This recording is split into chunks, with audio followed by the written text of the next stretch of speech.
Hi, Tam here. So this video is not going to be very popular. I'm sure a lot of people are going to disagree with me here.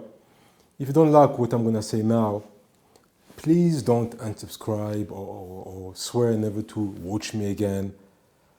It's just a difference of opinion. You know, that's what human beings are. You know, we discuss, we debate, we propose different avenues to different problems, and hopefully we try to find a point of agreement and move on. So anyway, over the past few weeks, all over the world, we can see on TV that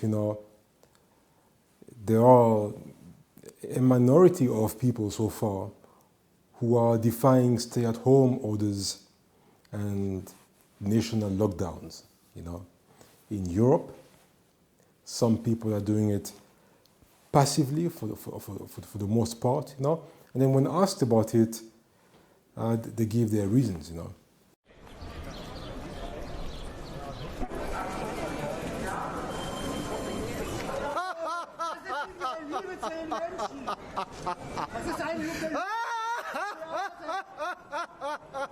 In the US, some are a little bit more aggressive, I mean, they gather and protest and say that they want to go back to work.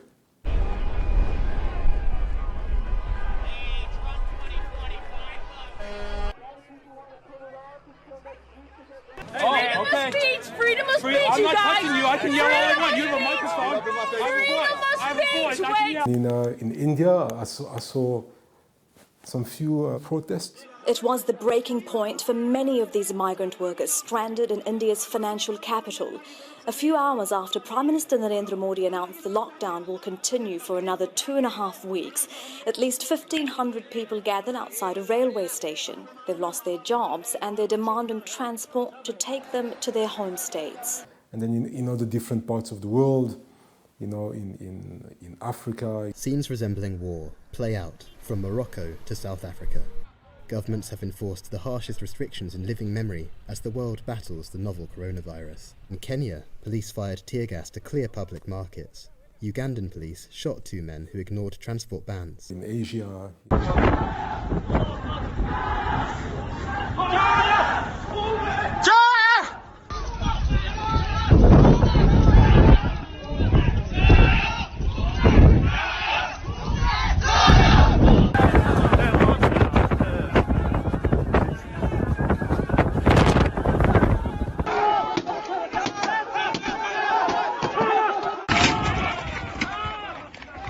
Basically everywhere in the world.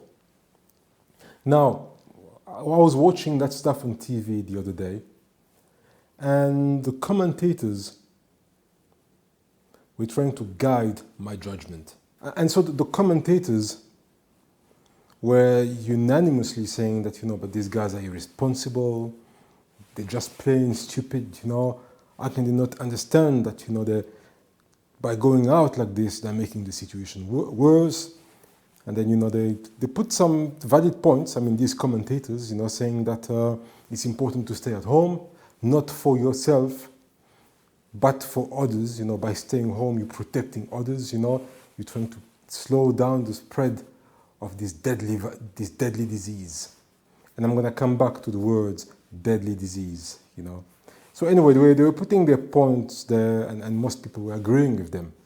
And initially, my instinct were also to say, yeah, but what are they doing? They're not wearing masks, they're not respecting a safe distance. But then I thought about this a little bit later, I thought about this, and I thought, you know what? It's always very important to get both sides of the story. A lot of people were saying that, listen, I'm unemployed. Because of this lockdown, I'm not making any income. And now with zero income, I can't make it to the end of the month.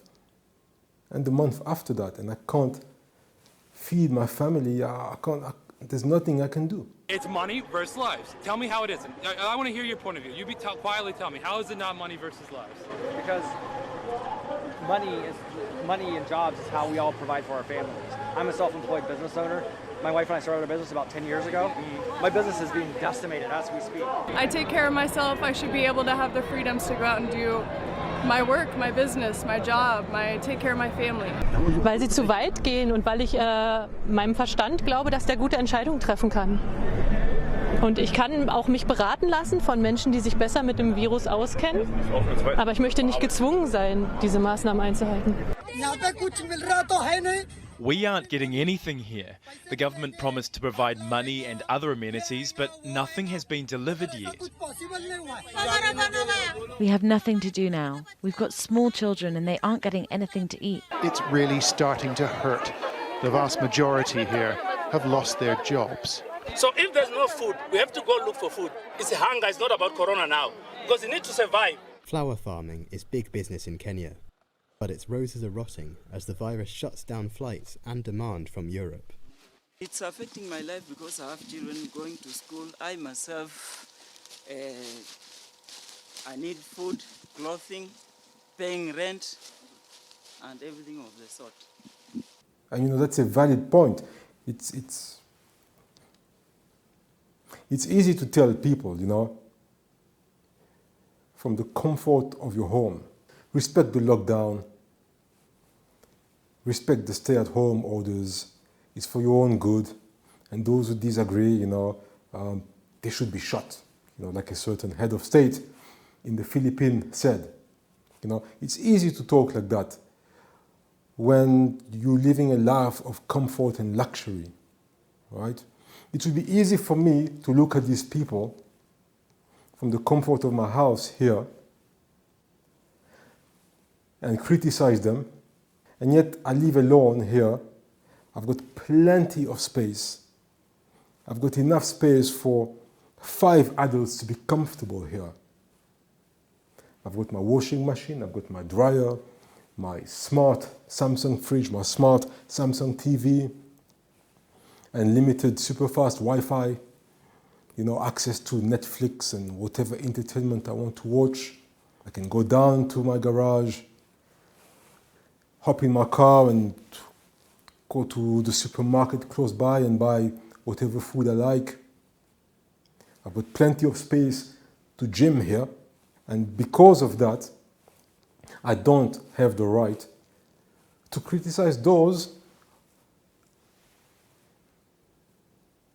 who are protesting and wanting to go back to work without knowing their situation and their reasons. You have to put yourself in other people's shoes.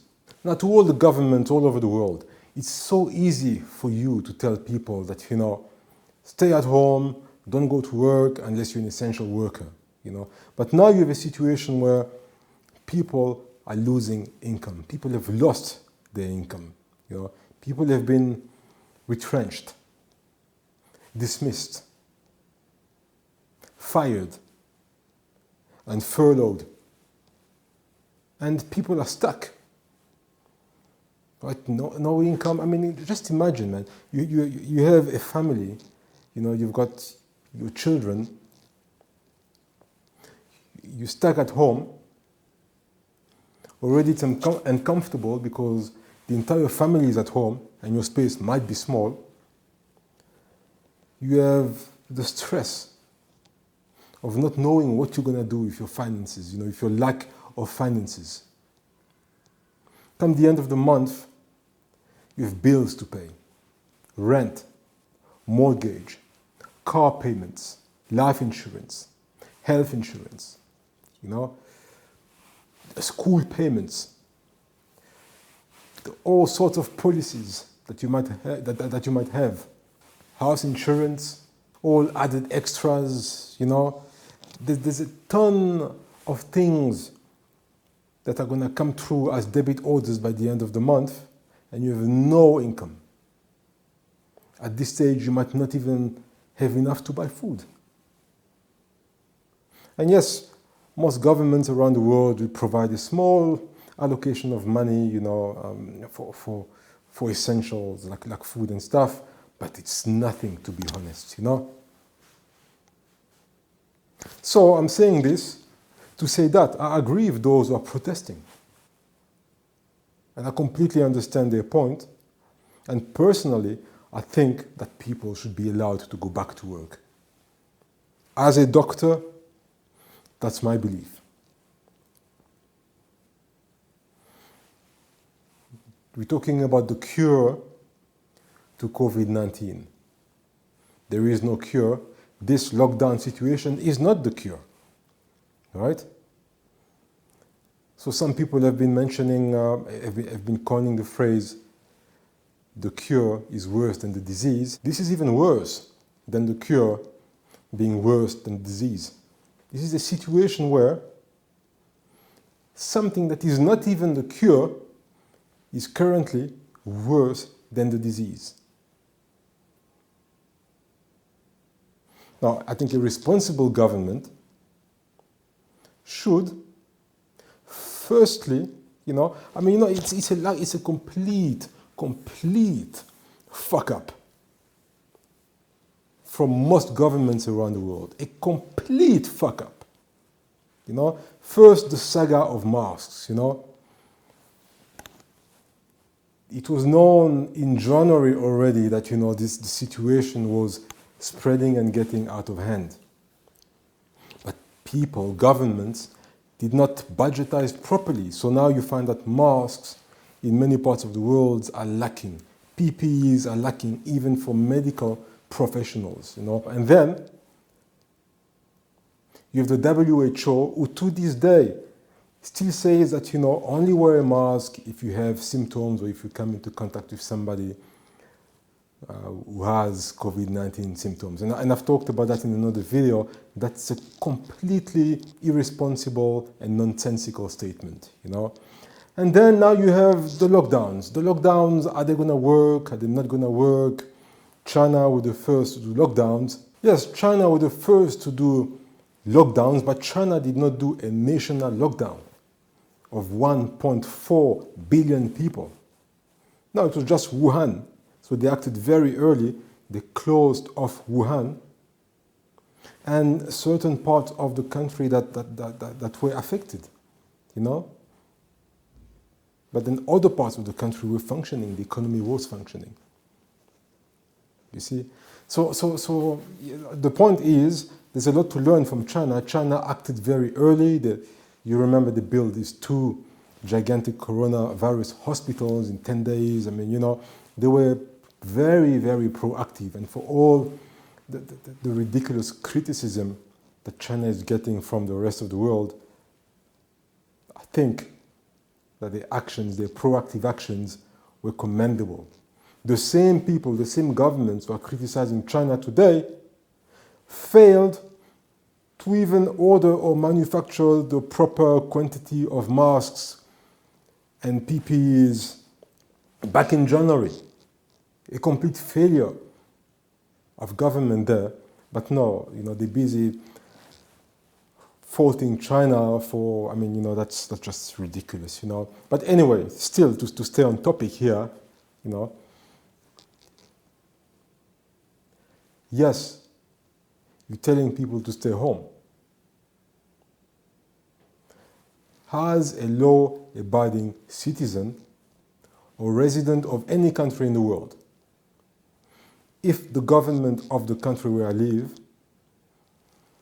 is saying, look, we're going to have a complete national lockdown, I will always respect the decision of the government. I will never defy, or, you know, that's just me, you know. I will always conform to the decisions of the government, especially at that level, you know, when they say that it's a state of emergency and it's a lockdown, I have no other option but to abide by the law. But here's the thing, you cannot tell people not to go to work, close all non-essential businesses, and then just leave people with zero income.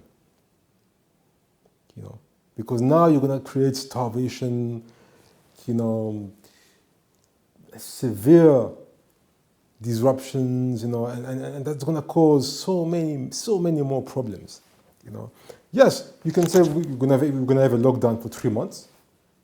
Fair enough. But for the next 4 months, we've instructed banks and all other collecting agencies that, debit orders must be stopped. No person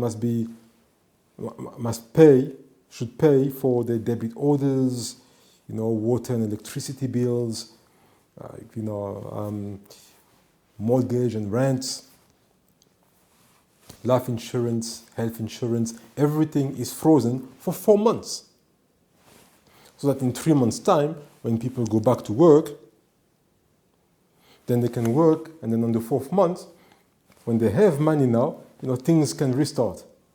And when things are restarting, when the economy is restarting, this is not to say that you're going to have to pay back the other 3 months of debit orders and bills that you didn't pay. No. You're just going to add that to the end of your current agreement. And you do that for everything, And then when it comes to your rent, you can just freeze the rent, and then you do something for the landlords. Because obviously the landlords now are under pressure because they need to pay the banks.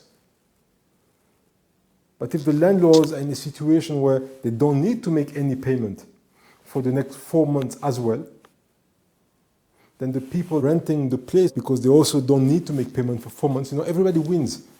And it's easy to do that for every single person in whatever country that has a lockdown.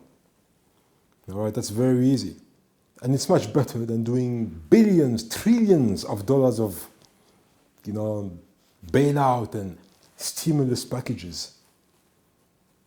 Because all that money that's being released all over the world, whether it's a bailout or a stimulus package or some IMF loan or whatever it is, we all know what happens with this money.